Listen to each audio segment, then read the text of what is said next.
Hey, Katie. We have Nancy's Mysterious Letter. We are on Chapter 17, Fake Summons. Though terrified, Nancy and Ned reacted quickly. With a tremendous leap, they managed to get out of the way of the oncoming car. The couple landed on some tree roots and lost their balance. Suddenly, it was very dark around them. They realized that the driver of the car, which had almost hit them, had turned off his headlights. In a second, the car roared back into the street and sped away. Nancy and Ned picked themselves up and stared after the vehicle. By a streetlight, they caught a glimpse of the car. It was red in color. "The driver deliberately tried to run us down," Ned stormed. "That was your enemy, Nancy." "I'm afraid so," she agreed. "Ned, we must go back and report this to the police at once. Let's go back to my car and drive downtown." "Are you sure you're all right?" Ned asked solicitously. "You don't want to go back to the fraternity house first?" So solicitously is like showing great care, so he's caring. Nancy assured him that her nerves were steady now. "I'm just mad," she said. "The person in that car was either Edgar Nixon or one of his henchmen. I'm going to keep after him until he's brought to justice." Ned laughed. "Atta girl," he said, patting her shoulder. At police headquarters, they talked to Captain Crate. Ned told of the recent near accident, then Nancy went on to reveal her suspicions about a man named Edgar Nixon who ran a Lonely Hearts Club. "Lonely Hearts Club, eh?" the captain repeated. He turned the pages of a large book on his desk. "I have a notation here to be on the lookout for such a person. We've had complaints from 2 women who said that an Edgar Nixon promised them a husband, but he never produced any." "How did the club operate?" Nancy asked. Captain Crate said that the total sum for finding a husband was $100, which was paid on an installment plan of $25 a month. "These poor women sent their last payment but never heard from Nixon again. When they made inquiries at the houses where he had lived, they learned he had moved away and left no forwarding address." Nancy reported how she had come upon one such address and seen a couple of letters, each one containing $25. But by that time he had moved. "That's always the pattern," Captain Crate remarked. "Do you know the names of any of his victims?" "Possibly one," she replied. "Her name is the same as mine. That's how I became mixed up in this mystery." Nancy told him about the actress by the name of Nancy Smith Drew.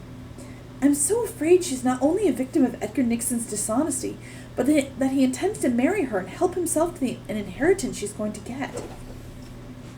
The police captain frowned. "This is a complicated case. Well, I shall put out an alarm also for this Miss Nancy Smith Drew." Nancy then left with Ned and went back to the fraternity house.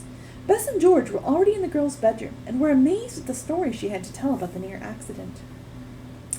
"It seems as if you aren't safe anywhere," Bess said. "Nancy, please be careful." "I promise," Nancy said with a chuckle, "but my enemy seems to strike in such peculiar ways.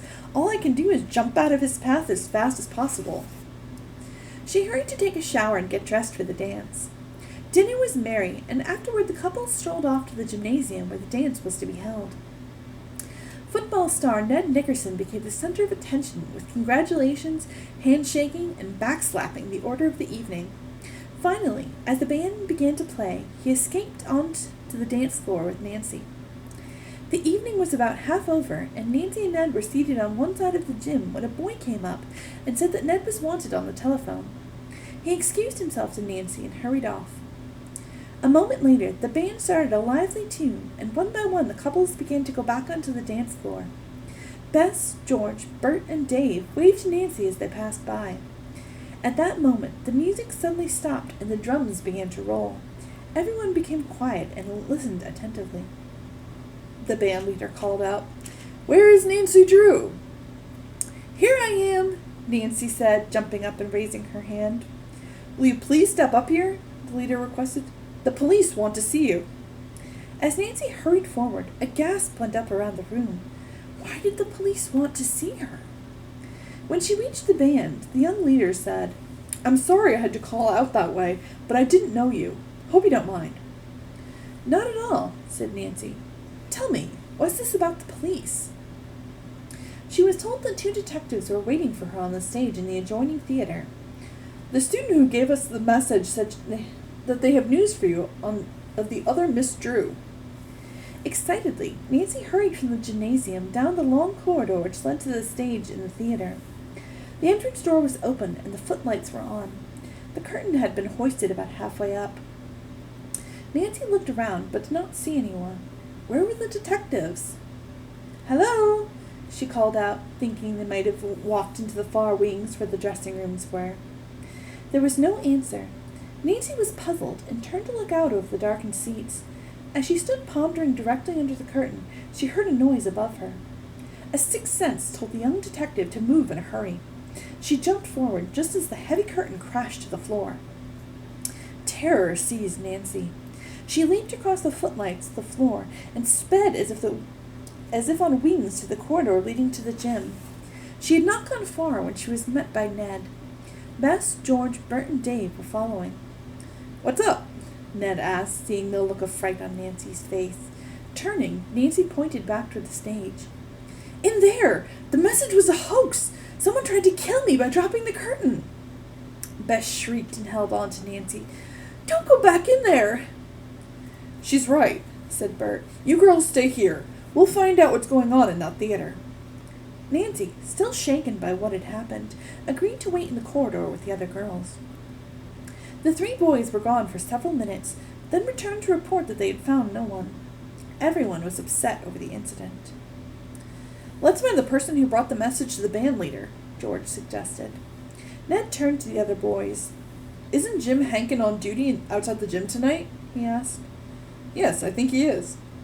Ned explained that Jim was the guard for the evening to turn away from the dance anyone who was not invited. The group went at once to speak to him. Jim said a plainclothesman had come up to him and showed a badge. So a plainclothesman is a police officer who's not wearing a uniform. They're wearing just regular clothes like you or me. The detective said he did not want to intrude and asked if the student take a message to Nancy. "I didn't know her, so I asked our band leader to do it," Jim explained. He was quickly told what had happened and looked worried. "I don't think that man will show up around here again, but if he does, I'll make sure to hold on to him and yell for help." Nancy spoke up. What did the man look like? She rather expected Jim to describe Edgar Nixon, but was told that the fake plainclothesman was tall, heavy-set, and had blonde hair. Nancy assumed he was a pal of Edgar Nixon. The Lonely Hearts Club suspect probably did not want to take a chance on being identified and had sent someone else. He was probably an out-of-towner, not known to the Emerson police. Nancy and her friends returned to the dance, but they did not wait until it was over. Though Nancy hated to admit it, she was exhausted. The day had been a strenuous one for Ned, and he was also pretty tired. Everyone slept soundly, but it was up in time the next morning to go to the special chapel service arranged for students and their dates. As soon as it was over, Nancy and Ned returned to Omega Chi Epsilon House. The telephone was ringing, and the call proved to be for Nancy. "It's from Mrs. Gruen," she was told by the student on duty at the time. Nancy picked up the receiver and said, "Hello? Is everything all right?" "I'm fine, and your father is too," the housekeeper said.